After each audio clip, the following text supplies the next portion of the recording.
Mga kabida, sa magandang oras sa lahat. Welcome po sa aking channel. Ito magandang pag-usapan po ito ano po, no? Itong panibagong Executive Order number 81 ano po, no?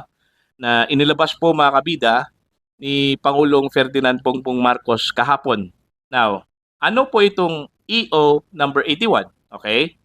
Ito pong EO number 81 ay reorganization po ito mga kabida ng National Security Council members ano po, no?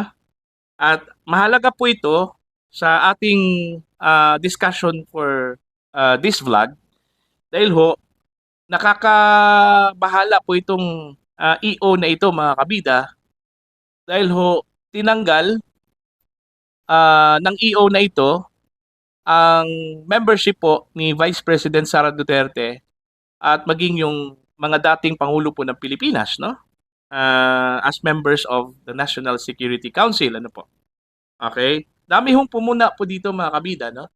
Sa ginawa po ng Pangulo dahil ho ang sa tingin po nila parang napolitika na po, no? Ito hong National Security Council na dapat sana yung pangunahing concern po dito is yung unified contribution po ng security concern o yung security para ho sa ating bansa mga kabida, no po, no? Pero mas minabuti po at nanaig po mga kabida yung kung sino yung mga loyalista po niya, no? Loyalista po ng administrasyon, kalyado po ng mga ng administrasyon kaysa dito ho sa kung ano pong pwedeng makontribute ng mga miyembro, no? Na hindi ho kalyado ng administrasyon ito ano po mga kabida. Sa ating pagkakalam at alam naman po siguro natin no sa ninyo mga kabida na ito pong si VP Sara number one critic talaga ito ng Marcos administration ano po no at hindi lang po si Vice President Sara, yung mga natirang presidente po ng Pilipinas, yung mga dating presidente na buhay ngayon, no? Ito pong si former President Rodrigo Duterte,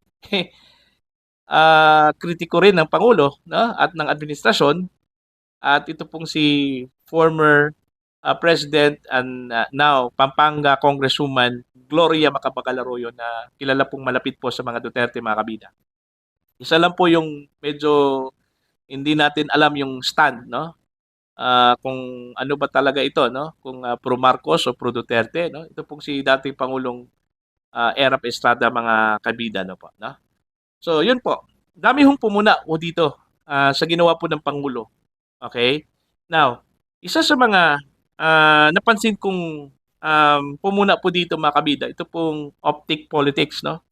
Nabasa ko kasi yung kanyang editorial, no? Dito ho kay Optic Politics. Maganda mga kabida yung kanyang editorial actually, no? Babasahin ko lang po para po malinaw at at least masundan ho ninyo. Ipa-flash ko sa screen ito hong kanyang um, editorial po, no? Ilang oras matapos naglabas po ng EO number 81.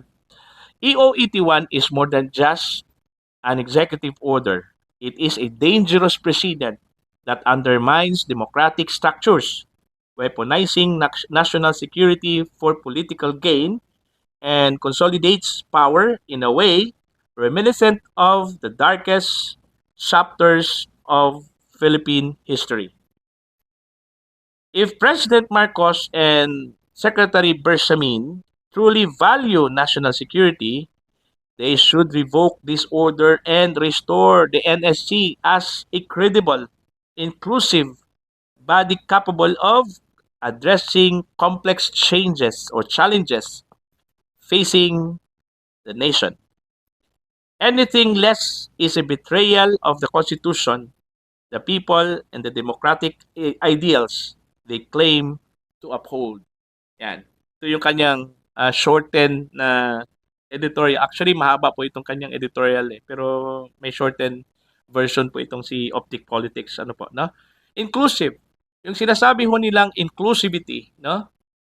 Kahit po hindi kalyado, kahit po outsider, kung meron hong pwedeng i-contribute for security concern o security matters, no?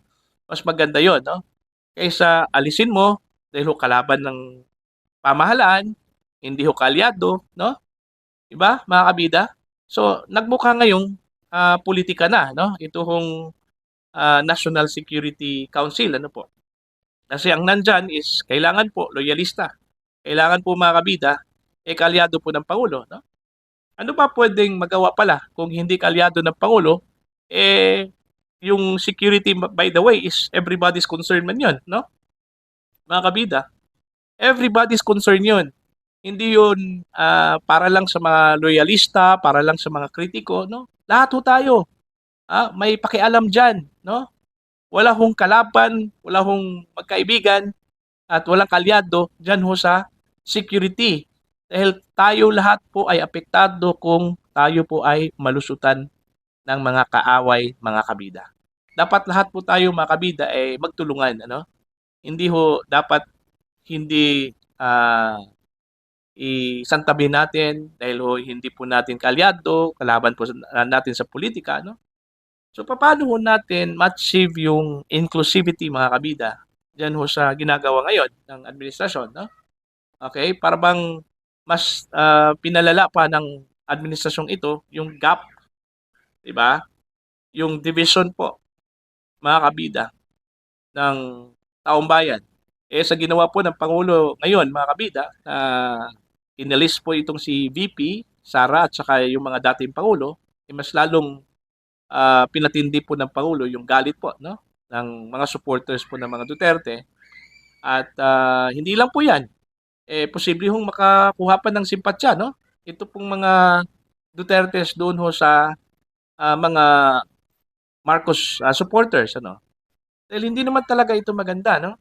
First time in tradition po mga kabida na tinanggal po yung membership po ng Vice President at ng dating Pangulo. Actually, ito pong inclusion po ng dating mga Pangulo at Vice President po ng Pilipinas, dyan ho sa National Security Council. Nag-umpisa yan mga kabida nung panahon po ni former President Fidel V. Ramos, ano po, no? At hanggang inadapt po ito, dating Pangulong Gloria Macapagal Arroyo hanggang sa panahon po ni former President Rodrigo Duterte. At ngayon lang po, dahil ba sa magkalaban po yung mga Duterte, si Vice President Sara at saka si President Bongbong Marcos sa politika, no? Kaya ito na po, sinamtabi na lang, hindi ho isinali kahit na everybody's concerned yung security po, concern dito sa Pilipinas, di ba? Hindi man siguro sabihin po natin na baka ho lalala yung security pag andyan yung kalaban po o kalaban po sa politika. Hindi naman siguro ganoon, di ba? Mga kabida, no? So, yun po. Ano hong sa tingin ho ninyo dito, no? Sa ginawa po ng Pangulo, ito pong Executive Order number 81. At isa pa po, no? Ito pong explanation po ni Executive Secretary Lucas Bersamin, ano? Mas nakakalala po mga kabida sa sitwasyon, ano po, no? The gap between the president and the vice president. Dahil ho, ang sabi po niya, irrelevant daw itong si Vice President Sara Duterte dito ho sa security matters, no? Kaya yun, tinanggal po ng Pangulo, no? Mga kabida.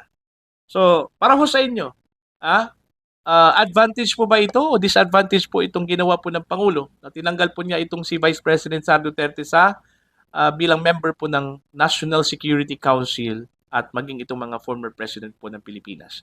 Kindly comment down at sa mga hindi pa po subscriber sa aking channel, please subscribe and just click the subscribe button, click also the notification bell, click all para updated po kayo mga kabida sa aking mga uploads. Maraming salamat po sa inyo lahat at God bless po mga kabida.